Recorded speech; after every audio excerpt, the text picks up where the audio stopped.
Tommy Emmanuel went on the road as a travelling musician at the tender age of, well, 6. It was the beginning of a career that would see him play with renowned rock groups like Dragon and Air Supply, and in more recent years emerge as an artist in his own right. Indeed, he's the only Australian musician ever honoured by the cream of America's guitar players for his renowned fingerstyle. I caught up with Tommy at the end of his recent Australian tour.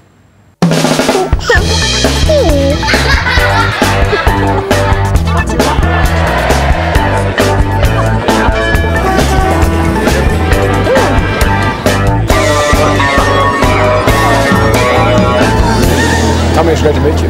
Thank you, Peter. You are a certified guitar player. Right. You want me to tell you what that is? Yeah. What on earth is that? Well, exactly. People say, well, what does it mean? When they see the letters CGP after my name, some people think it's corny guitar player, you know.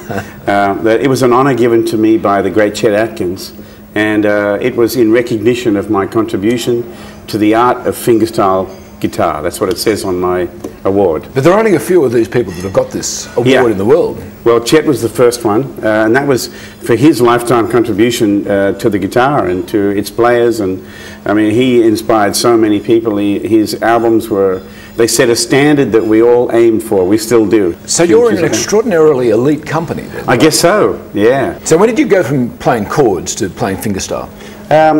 I think when I was about 8 years old, I started learning melody and chords. When I first heard Chet Atkins, I could hear he was playing everything at once, and I don't know how to explain that because I had no training, and I picked up the guitar because my mother played guitar around me, and I wanted to, and so she got me started. Well, let's see where your story began. Okay.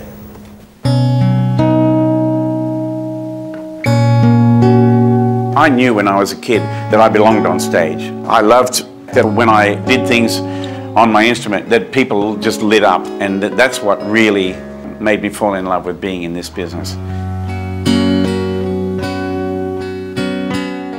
I was born in a little town called Muswellbrook, and my father was working in the open cut coal mine in those days. My mother was musically talented in many ways. She loved to sing, she loved to play the guitar, and there was music in the house all the time. I'm one of 6 children and we all loved music. This is a photograph of Phil and I, and behind the door here is my elder brother Chris. But this is 1963, and as you can see, we got paid handsomely, 2 bottles of Coca-Cola. It's really the Shadows that inspired Phil and I think it was mainly because their melodies were so good and they were accessible, you know. One day, baby, you will see. People like Chet Atkins, when you're little, you listen to it and it was so beautiful, but it was like so unreachable. And so I had to work it out. I was driven to work it out. And so what he was doing was playing the bass part with his thumb and then chords and melody with his fingers, like a piano player. And so that kind of set me on a course.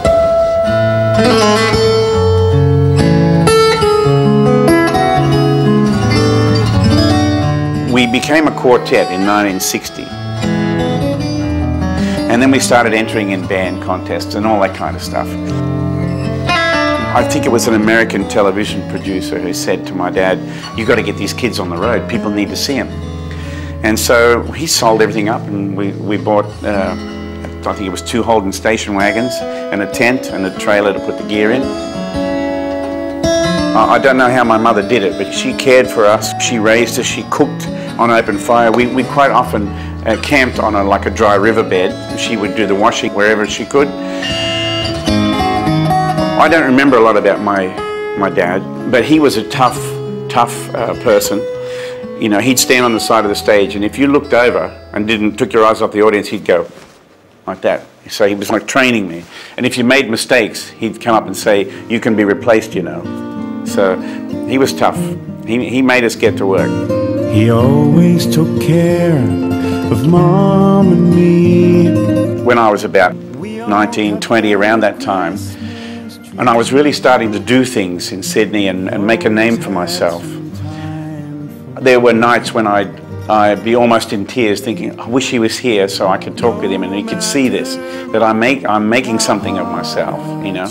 And, but that passed, and there were things about my father that I had to forgive him later in life. I had to say, I don't hold a grudge about anything that you've done, and I let it go.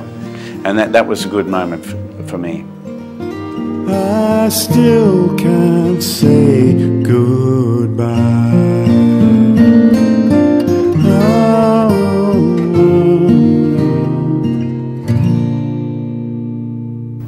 Tell me, it was actually your mum who first put a guitar in your hands, wasn't it? Yeah, it was. I think my mother knew the importance of music in a person's life, that it made you feel good. It was good for your health. It was good for your happiness, and I think... Was she very musical? She was. She could play chords and sing. In fact, my first gig in life, man, that's musician's talk, my first gig was being a rhythm player from my mum, who played lap steel guitar. Now, let's talk about your dad, Hugh. Mm-hmm. Why did he want to put the family on the road? Dad was the one who saw